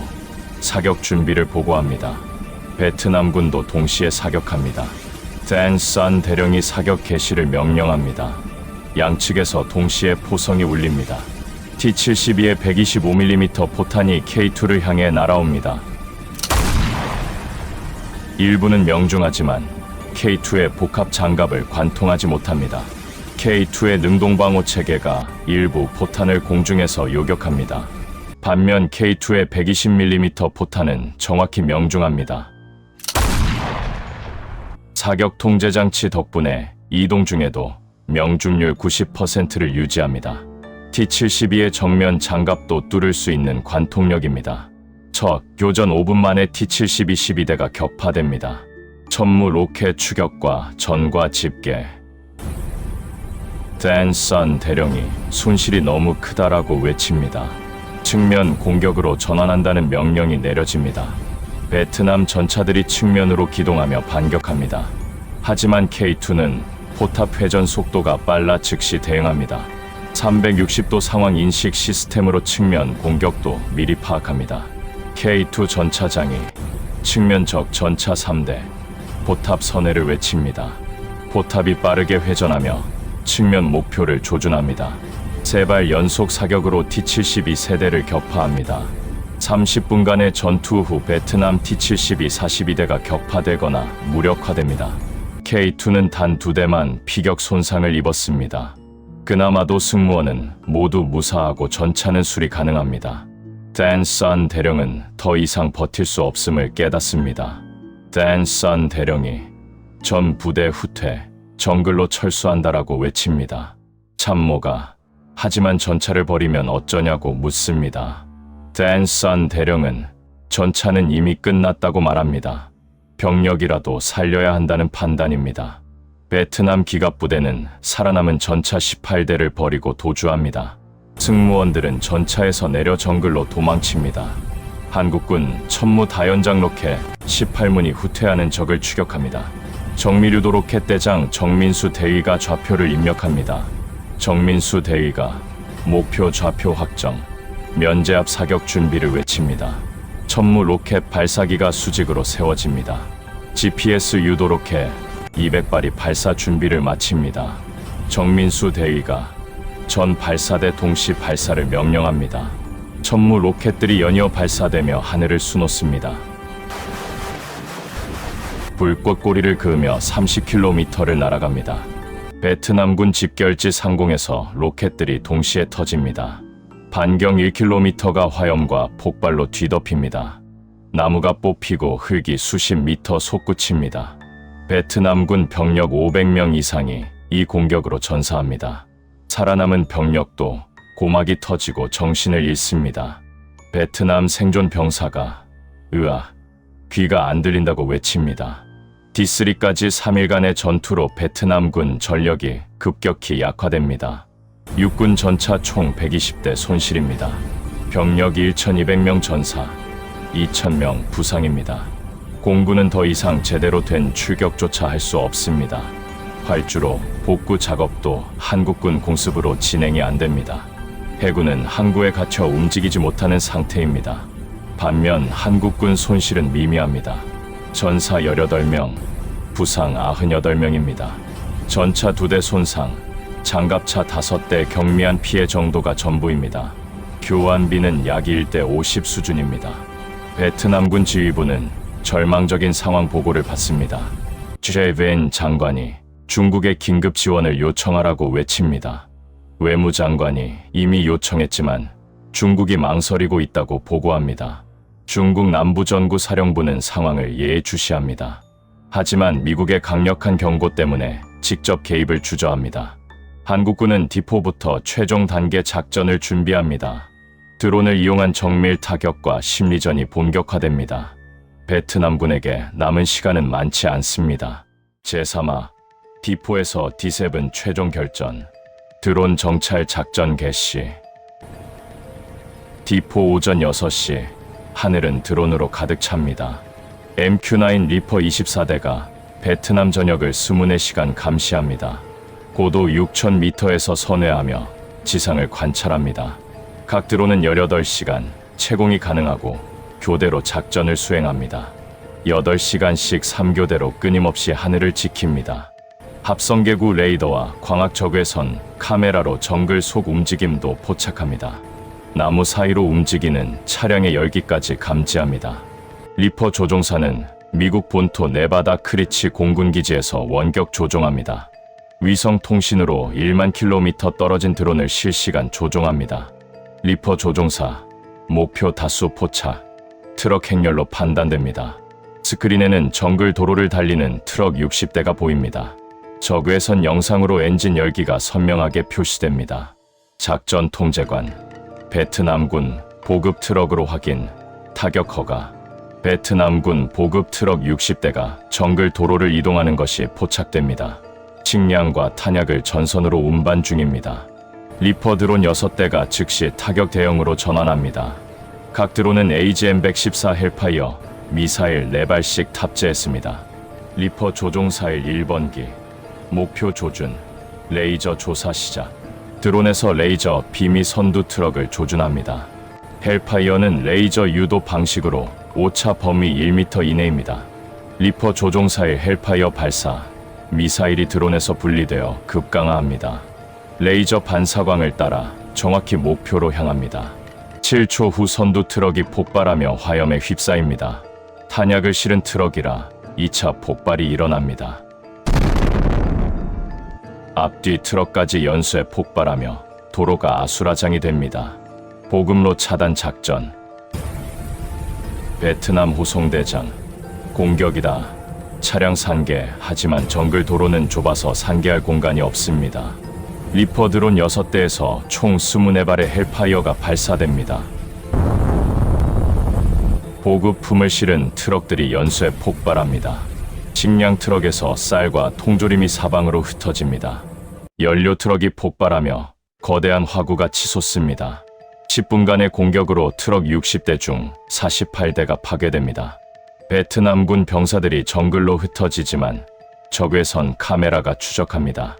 리퍼 드론의 30mm 기관포가 도망치는 병사들을 겨냥합니다. 하지만 무고한 민간인과 구별하기 어려워 사격을 보류합니다. 작전 통제관, 보급로 차단 성공, 임무 완수.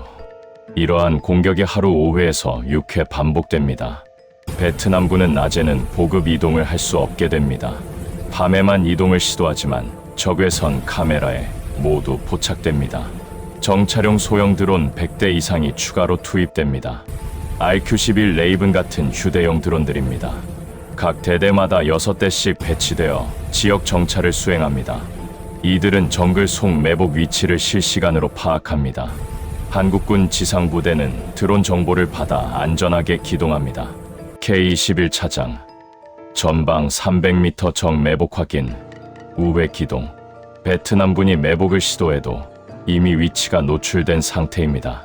K9 자주포가 사전에 매복지를 포격하여 무력화합니다. 드론전 승리. 베트남군은 드론에 대응하기 위해 CH-4 무인기 30대를 투입합니다. 중국제 CH-4는 중고도 장시간 채공 가능한 공격 드론입니다. 하지만 성능이 MQ-9보다 한 세대 뒤처집니다. 비행 속도, 채공 시간, 센서 성능 모두 열세입니다. 베트남 드론 조종사 CH-4 편대 이륙, 한국군 추적 시작. CH-4 10대가 다낭 기지에서 이륙합니다. 하지만 이륙 10분 만에 한국군 레이더에 포착됩니다. 천궁2 방공미사일 부대가 즉시 대응합니다. 방공포대장, 적 무인기 10대 포착, 요격 준비. 천궁2 미사일 12발이 발사됩니다. 능동 레이더 유도로 드론을 추적합니다. CH-4는 속도가 느려 회피가 불가능합니다. 천궁2 미사일이 CH-4를 차례로 격추합니다. 드론이 공중에서 폭발하며 파편으로 떨어집니다. 10대 중 8대가 격추되고 나머지는 급히 귀환합니다. 나머지 CH-4도 한국군 전자전 장비의 재밍을 받습니다. 통신 재밍으로 조종사와의 교신이 끊깁니다. GPS 스푸핑으로 위치 정보가 엉망이 됩니다. 베트남 드론 조종사 통신 두절. 드론 제어 불가. 조종이 끊긴 드론들은 제멋대로 날다가 추락합니다. 어떤 것은 자폭 모드가 작동해 스스로 폭발합니다. 어떤 것은 연료가 떨어져 바다에 추락합니다. 베트남군은 드론전에서 완패하고 정보 우위를 완전히 상실합니다. 이제 베트남군은 눈과 귀를 잃은 상태입니다. 한국군의 움직임을 전혀 파악할 수 없습니다. 반면 한국군은 베트남군의 모든 움직임을 실시간으로 압니다. 중국 함대 출동. D5 오전 10시 예상치 못한 변수가 발생합니다. 중국 남부 전구 함대가 움직이기 시작한 것입니다. 하이난 섬 사녀 해군기지에서 함대가 출항합니다. 항공모함 산둥함을 포함한 영호5형 구축함, 영호2D형 구축함 등 10척입니다. 남부 전구 사령관 제너럴 와잉레 제독이 직접 지휘를 맡습니다. 젠 와잉레, 베트남 해역 100km까지 접근한다. 참모, 미국의 반응이 우려됩니다. 젠 와잉레, 직접 전투는 피한다. 한국의 압박만 가하면 된다. 중국의 의도는 명확합니다. 직접 전투는 피하되 심리적 압박을 가하는 것입니다. 미국과의 충돌은 피하면서 베트남을 간접 지원하려는 것입니다. 한국군과 미국은 즉시 대응 태세에 돌입합니다. 합동작전 사령관 장석환 중장이 긴급 상황실을 소집합니다. 장석환 중장, 중국 함대 움직임 확인, 의도 파악 중, 정보 참모, 직접 개입보다는 견제 목적으로 보입니다. 장석환 중장, 그래도 대비는 철저히. F-35 긴급 출격. F-35A-16대가 충무 기지에서 긴급 발진합니다.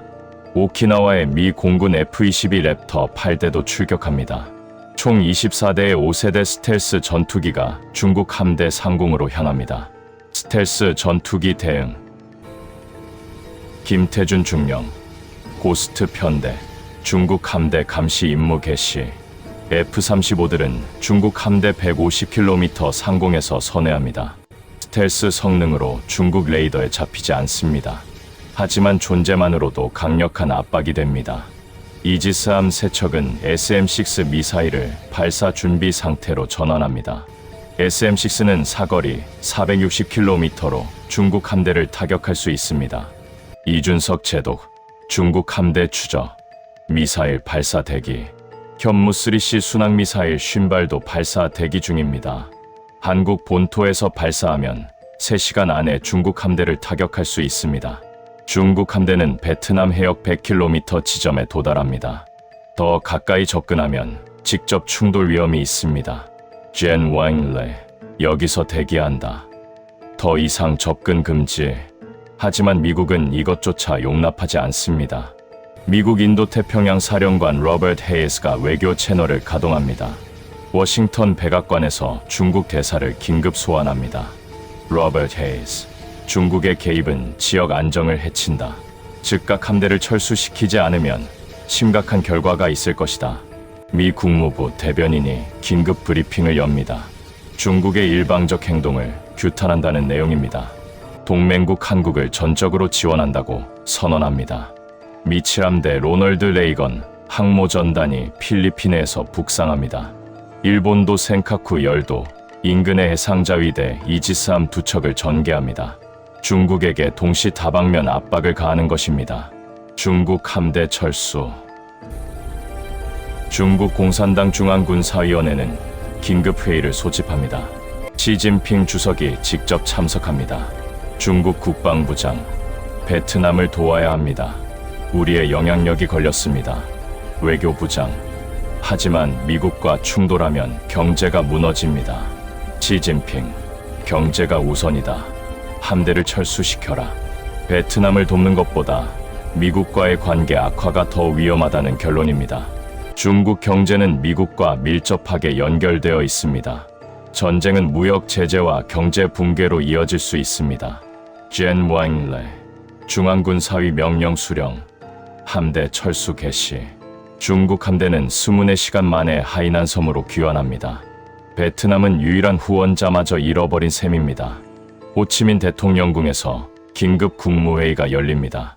베트남 총리, 중국이 철수했습니다. 이제 우리만 남았습니다. 잉여엔 최베인 장관. 군은 최선을 다했지만 기술 격차가 너무 큽니다. 외무장관. 휴전 협상을 고려해야 합니다. 하지만 강경파 장성들은 반대합니다.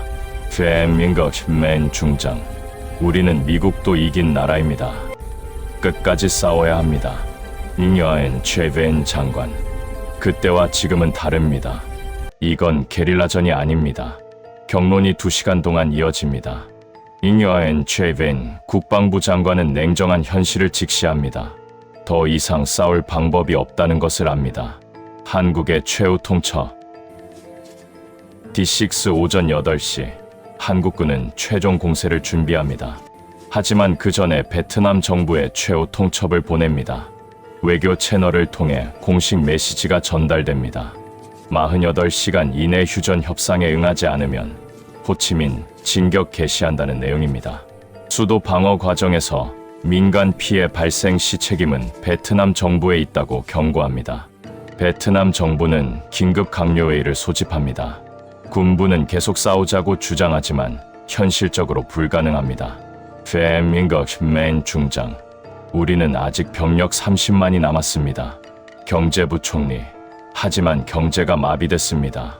국민이 굶주리고 있습니다. 공군은 전투기의 70%를 상실했습니다. 남은 30%도 활주로, 파괴로 이륙 불가능합니다. 해군은 항구에서 나오지 못하고 함정 18척이 격침됐습니다. 육군은 전차 120대와 병력 1,800명을 잃었습니다. 반면 한국군은 거의 손실이 없는 상태입니다. 전사 28명, 부상 156명뿐입니다. 베트남 총리, 국민에게 현실을 설명해야 합니다. 더 이상의 전투는 무의미한 희생만 낳을 것입니다. 베트남 국영방송이 긴급 담화를 준비합니다. 휴전 협상 개시. D7 오전 10시 베트남 정부가 휴전을 요청합니다. 외교부 장관이 주한 대사관을 통해 공식 서한을 전달합니다. 베트남 사회주의공화국은 인도적 이유로 휴전을 제안한다는 내용입니다. 한국 정부는 NSC를 소집하고 협상 조건을 결정합니다. 대통령, 우리의 정당한 권리를 보장받아야 한다. 외교부가 베트남의 3가지 조건을 제시합니다. 첫째, 남중국해 석유 탐사권을 한국 기업에 인정합니다. 50년간 독점, 개발권을 부여합니다. 둘째, 한국 함정 피격에 대한 공식 사과와 배상금 100억 달러 지급입니다. 전사자 유가족에 대한 보상도 포함합니다. 셋째, 군사 충돌 재발 방지를 위한 양국 협정 체결입니다. 베트남은 모든 조건을 수용할 수밖에 없습니다. 협상력이 전혀 없는 상태입니다. 베트남 외무장관, 조건을 받아들이겠습니다. 오후 3시 판문점에서 정전협정 조인식이 열립니다. 양국 대표가 협정문에 서명합니다. 7일간의 전쟁이 공식 종료됩니다. 한국의 압도적 승리입니다. 전쟁 종료와 승전. 한국군 병사들은 환호하며 승리를 자축합니다. 병사, 이겼다. 우리가 이겼어. 대한민국. 하지만 지휘관들은 숙연한 표정입니다. 전사자 28명에 대한 묵념이 진행됩니다. 장석환 중장, 우리는 이겼다. 하지만 희생을 잊지 말자. 28명의 영웅이 조국을 위해 목숨을 바쳤다. 베트남군은 패배의 충격 속에서 전사자를 수습합니다. 1,800명의 전사자 시신을 고향으로 보냅니다. 4,500명의 부상자가 병원에서 치료받습니다. 포로 800명은 휴전 협정에 따라 1개월 내 송환됩니다. 베트남 국민들은 패배를 받아들이기 어려워합니다. 미국을 이긴 나라가 한국에 7 만에 졌다는 사실이 충격입니다. 하지만 현실은 명백합니다. 기술 격차를 극복하지 못했습니다. 국제사회는 이 전쟁의 결과에 큰 충격을 받습니다. 단 7일 만에 승부가 결정된 압도적 전투였기 때문입니다. 미국 R&D 연구소는 즉시 72페이지 분석 보고서를 작성합니다. 영국 IISS는 긴급 세미나를 개최합니다.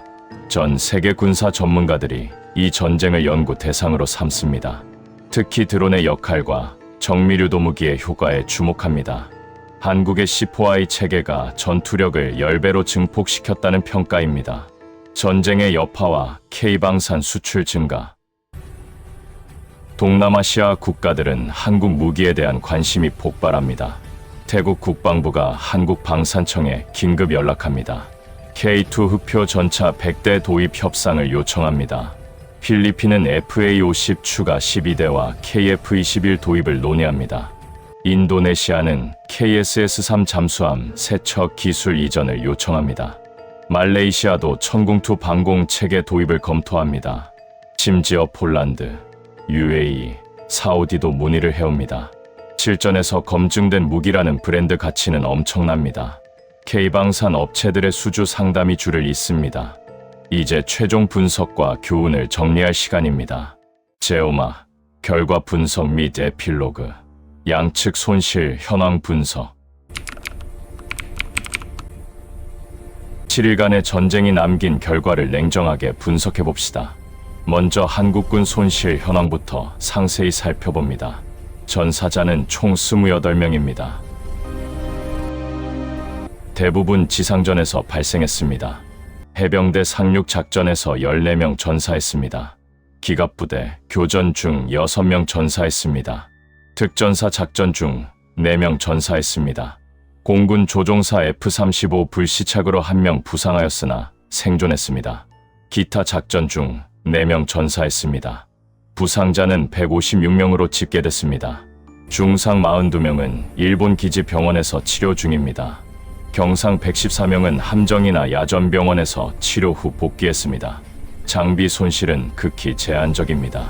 K2 흑표 전차 2대가 RPG와 지뢰로 손상됐습니다. 둘 다 수리 가능하며 승무원 무사합니다. K21 보병전투차 5대 경미한 파편 손상입니다. 전투 계속 가능 수준입니다.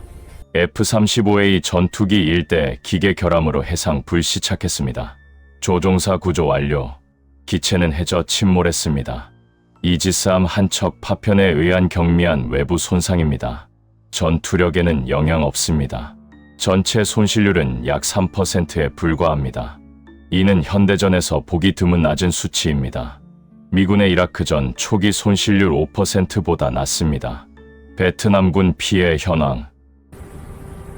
반면 베트남군의 피해는 참혹한 수준입니다. 인명피해부터 살펴봅시다. 전사자 1,800명의 상세 내역입니다. 공군 조종사 및 지상 요원 380명입니다. 해군 수병 및 장교 520명입니다. 육군 전차병 및 보병 900명입니다. 부상자 4,500명의 치료 상황입니다. 중상자 1,200명은 장기 치료 필요합니다. 경상자 3,300명은 회복 중이나 전투 복귀 불가능합니다. 포로 800명이 한국군에 억류 중입니다. 대부분 해안 전투에서 항복한 병력입니다. 휴전 협정에 따라 1개월 내 송환 예정입니다. 장비 손실은 더욱 심각합니다. 전차 총 120대 손실입니다. T-90 최신형 48대 격파 또는 노획됐습니다. T-72 구형 72대 파괴됐습니다. 전체 보유량의 60% 손실입니다. 전투기 총 34대 손실입니다. Su-30MK2 18대 파괴됐습니다. 지상 14대, 공중 4대입니다. Su-27 4대 지상 파괴됐습니다. Su-22 12대 지상 파괴됐습니다. 전체 보유량의 42% 손실입니다. 함정 총 18척 격침됐습니다. 게파르트급 호위함 2척 침몰했습니다. 몰니아급 미사일정 7척 격침됐습니다. 연안 초계정 9척 격침됐습니다. 킬로급 잠수함 1척 격침됐습니다. 경제적 피해와 손실률. 전체 보유량의 30% 손실입니다. 장갑차 및 화력 지원 차량입니다. BMP-3 보병전투차 150대 이상 파괴됐습니다. 자주포 및 다연장 로켓 사신문 파괴됐습니다. 방공 미사일 시스템입니다. S-300PMU-2 발사대 18기 파괴됐습니다. 판치르 S-1 24기 파괴됐습니다. 레이더 시설 12곳 완파됐습니다. 통신 시설 20곳 파괴됐습니다. 전체 손실률은 65%를 넘어섭니다. 사실상 전투 능력을 상실한 수준입니다. 경제적 피해도 막대합니다. 직접 군사 장비 손실액만 80억 달러 추산입니다. 기반 시설 파괴로 15억 달러 추가 손실입니다. 전쟁 배상금 100억 달러 지급 의무입니다. 총 경제적 손실 약 200억 달러입니다. 베트남 GDP의 약 5.5%에 해당합니다. 첫 번째 승리 요인 압도적 기술 격차. 이제 한국군 승리의 요인을 하나씩 심층 분석해 봅시다.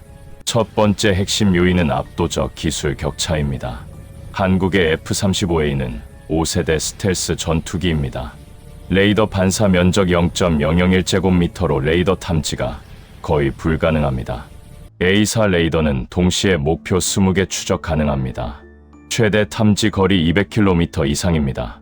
데이터 링크로 정보를 실시간 공유합니다. 베트남의 Su-30은 3세대 후기형 전투기입니다. 레이더 반사 면적 15제곱미터로 쉽게 탐지됩니다.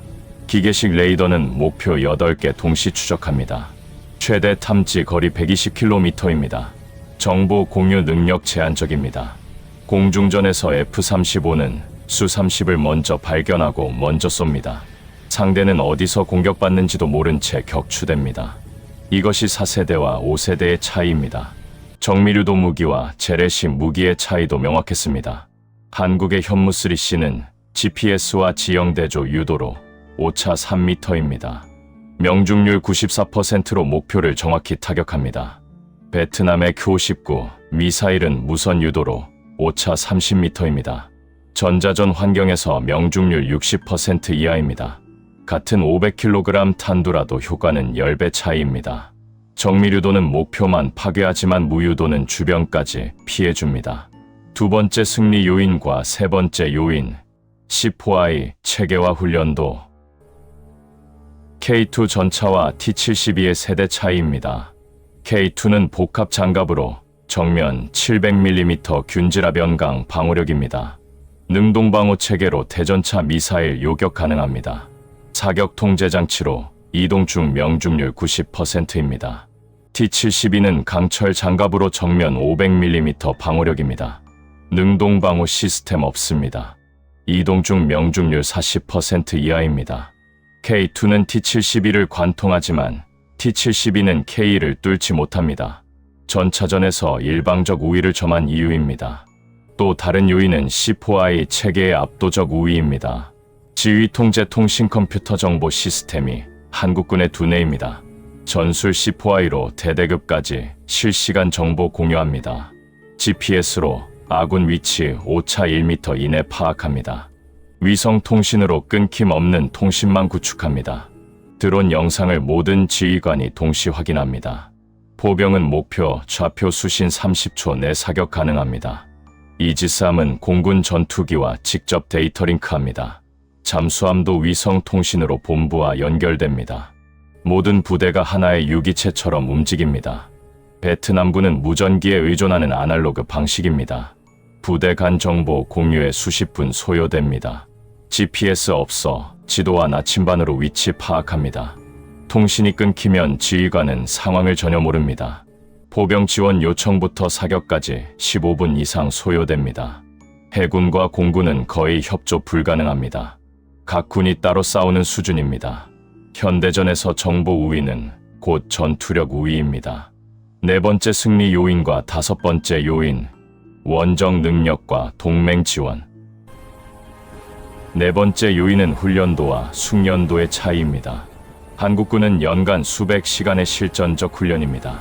공군 조종사 연간 비행시간 150시간에서 200시간입니다.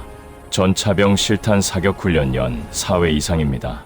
해병대 상륙훈련 연 6회 실시입니다.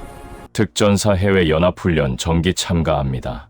합동훈련으로 육해공 협조 체계 완벽합니다. 최신 시뮬레이터로 전투 상황 수백 회 연습합니다. 베트남군도 훈련은 하지만 예산과 장비 부족입니다. 조종사 연간 비행시간 80시간 미만입니다. 실탄 부족으로 사격훈련 연 1회에서 2회입니다. 상륙 방어 훈련도 형식적입니다. 합동훈련은 거의 없고 각 군 따로입니다. 시뮬레이터 같은 첨단 장비 부재입니다. 실전 경험은 있지만 현대전과는 거리가 멉니다. 게릴라전 노하우는 정규전에서 무용합니다. 베트남전은 50년 전 전쟁이라 경험자 대부분 퇴역했습니다. 젊은 세대 장병들은 실전 경험 전무합니다.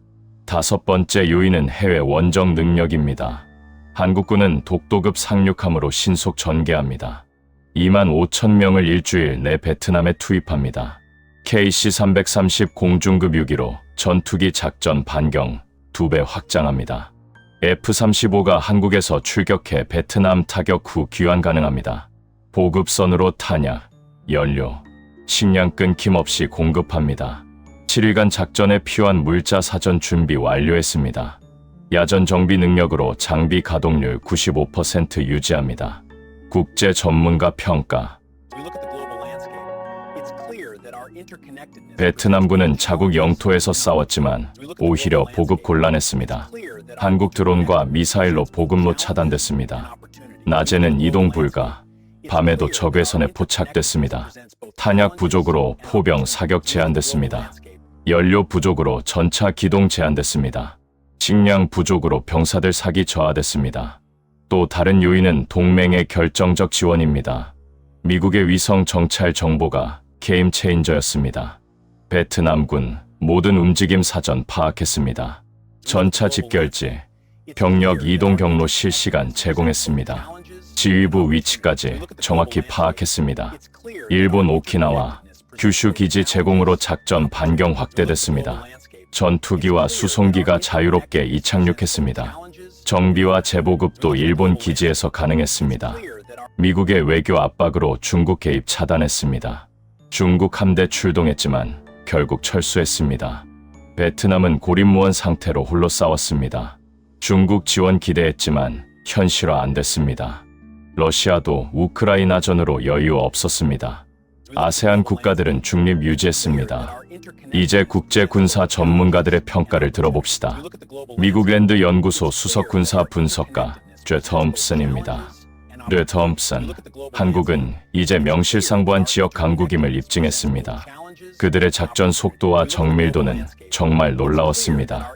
영국 국제전략문제연구소 아시아 안보 전문가 제 리처드슨입니다. 르 리처드슨, K방산 산업의 실전 전투력은 완전히 검증되었습니다. 한국 무기 수출이 급증할 것으로 예상합니다. 일본 방위연구소 주임연구관 타케다 켄지 박사입니다. 타케다 박사, 한국의 원정 능력과 통합작전에 놀랐습니다. 예상을 훨씬 뛰어넘었습니다. 프랑스 군사학교 현대전 전략 교수 피에르 듀보에스입니다. 프로프 듀보에스, 기술 격차가 단 7일 만에 전쟁의 승패를 갈랐습니다. 이것이 바로 21세기 전쟁의 새로운 모습입니다. 이들의 공통된 결론은 명확합니다. 현대전에서 기술과 훈련이 숫자를 압도합니다. 베트남군은 병력도 많고 실전 경험도 풍부했습니다. 하지만 한 세대 뒤처진 기술은 극복 불가능했습니다. 한국군은 적은 손실로 빠르게 목표 달성했습니다. 이것이 바로 21세기 전쟁의 현실입니다. K방산 수출 증가. 이 전쟁 이후 K방산 수출이 폭발적으로 증가합니다. 2026년 10월 서울 ADX 방산 전시회입니다. 한국 업체 부스에 각국 구매단이 몰립니다. 태국 국방부 조달 청장이 현대로템 부스 방문합니다. K2 전차 실전 성능 확인했다며 100대 도입 협상 시작하자고 합니다. 필리핀 공군 참모 총장이 KAI 부스에서 협상합니다. FA-50 추가 12대, KF-21은 24대 도입 희망한다고 밝힙니다.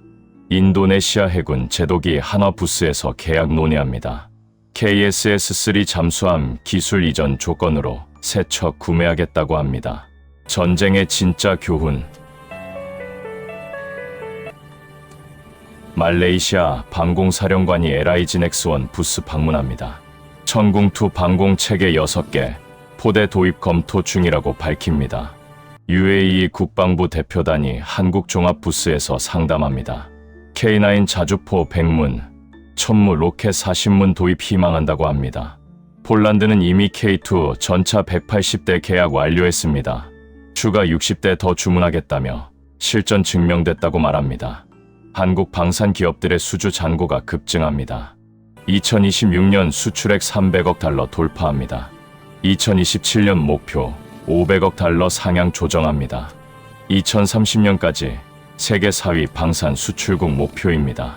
K방산의 브랜드 가치가 완전히 달라졌습니다. 과거에는 가성비 좋은 중급 무기였습니다. 현재는 실전 검증된 첨단 무기입니다. 미국, 러시아, 프랑스와 어깨를 나란히 하는 수준입니다. 하지만 이 시뮬레이션이 주는 진짜 교훈은 따로 있습니다. 전쟁은 누구에게도 이익이 되지 않는다는 근본적 진리입니다. 한국은 압도적으로 승리했지만 28명의 젊은이를 잃었습니다. 각자 가족이 있고 꿈이 있던 청년들입니다. 부모는 자식을 잃고 아내는 남편을 잃었습니다. 베트남은 1,800명의 전사자로 국가가 애도에 잠겼습니다. 1,800개 가정이 사랑하는 사람을 영원히 잃었습니다. 4,500명의 부상자는 평생 장애와 트라우마를 안고 살아갑니다. 경제적 손실 200억 달러는 국민 세금입니다.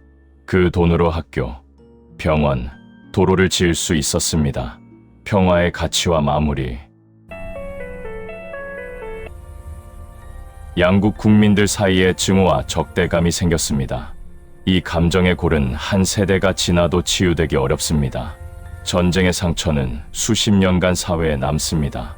따라서 이 시뮬레이션의 진짜 목적은 다른 곳에 있습니다. 전쟁을 예방하기 위해 우리가 얼마나 강해야 하는가입니다. 강력한 국방력이 오히려 전쟁을 억제하는 역설입니다. 베트남이 한국 군사력을 정확히 알았다면 어땠을까요? 애초에 함정 공격 같은 무모한 행동은 하지 않았을 것입니다. 전쟁은 일어나지 않았을 것입니다. 이 시뮬레이션을 통해 우리는 여러 가지를 확인했습니다. 대한민국 국군은 세계 최고 수준의 전투력 보유합니다. 단순히 장비만 좋은 게 아니라 운용 능력까지 검증됐습니다. K방산은 더 이상 수출용이 아니라 실전 무기입니다. 세계 어느 전장에서도 통하는 검증된 시스템입니다. 한미동맹은 실제로 작동하며 지역 안정에 기여합니다. 미국의 지원이 결정적 역할 수행했습니다. 하지만 가장 중요한 것은 평화의 가치입니다. 아무리 압도적으로 이긴다 해도 전쟁은 피해야 합니다. 전쟁의 승자는 없습니다. 덜 진 쪽이 있을 뿐입니다. 국방력은 전쟁을 위한 것이 아닙니다. 평화를 지키고 전쟁을 막기 위한 것입니다. 우리는 강해져야 합니다. 그래야 싸우지 않을 수 있습니다. 약한 자는 평화를 원해도 전쟁을 강요당합니다. 강한 자만이 평화를 선택할 자격이 있습니다. 로마 제국의 격언이 여전히 유효합니다. 평화를 원하거든 전쟁을 준비하라는 말입니다. 대한민국은 이제 그런 나라가 되었습니다. 강력한 군사력으로 주변국을 위협하는 게 아닙니다. 강력한 군사력으로 전쟁 자체를 억제하는 것입니다. 베트남과 한국은 실제로는 우방 관계입니다. 양국은 경제적으로 긴밀히 협력 중입니다. 베트남은 한국 기업 투자 1위 국가입니다. 한국은 베트남 수출 2위 대상 국가입니다. 매년 수백만 명이 서로 방문합니다. 이 시뮬레이션은 어디까지나 가상 시나리오입니다. 하지만 중요한 교훈을 담고 있습니다. 평화는 저절로 오는 게 아닙니다. 준비된 자, 강한 자에게만 주어집니다. 대한민국 국군은 오늘도 그 준비를 하고 있습니다. 육군 병사들은 혹한기 훈련에서 땀 흘립니다. 해군 수병들은 거친 파도 속에서 경계 임무 수행합니다. 공군 조종사들은 밤낮 없이 비행훈련 반복합니다. 해병대원들은 갯벌에서 상륙훈련 실시합니다. 젊은 장병들이 험난한 훈련을 견디는 이유입니다. 방산 기업들이 밤낮 없이 연구하는 이유입니다. 국민들이 국방비를 지지하는 이유입니다. 모두가 평화를 원하기 때문입니다. 기술이 숫자를 이깁니다. 첫 번째 결론입니다. 훈련이 경험을 이깁니다. 두 번째 결론입니다. 동맹이 고립을 이깁니다. 세 번째 결론입니다. 그리고 가장 중요한 것입니다. 평화가 전쟁을 이깁니다. 최종 결론입니다. 대한민국의 숨겨진 힘은 단순히 무기가 아닙니다. 평화를 사랑하면서도 전쟁에 대비하는 국민의 의지입니다. 전쟁을 두려워하지 않지만 평화를 더 사랑하는 마음입니다. 우리가 몰랐던 K방산의 진짜 실력입니다. 이제 세계가 알게 되었습니다. 하지만 그 실력이 실제로 쓰이는 일은 없기를 바랍니다. 가장 강력한 무기는 사용하지 않는 무기입니다. 가장 위대한 승리는 싸우지 않고 얻는 승리입니다. 대한민국은 그런 나라가 되기 위해 노력합니다. 이 시뮬레이션이 전쟁을 부추기는 게 아닙니다. 전쟁을 예방하는 데 기여하기를 바랍니다. 군사력은 억지력입니다. 강한 억지력이 평화를 지킵니다. 시청해주신 모든 분들께 감사드립니다. 이 영상이 우리 국방의 현실을 이해하는데 도움이 되었기를 바랍니다. 좋아요와 구독은 더 나은 컨텐츠를 만드는 큰 힘이 됩니다. 댓글로 의견과 다음 주제 제안도 환영합니다. 대한민국의 평화와 번영을 위하여 국군 장병 여러분께 감사와 존경을 표합니다. 오늘도 조국을 지키는 모든 분들께 경의를 표합니다. 감사합니다.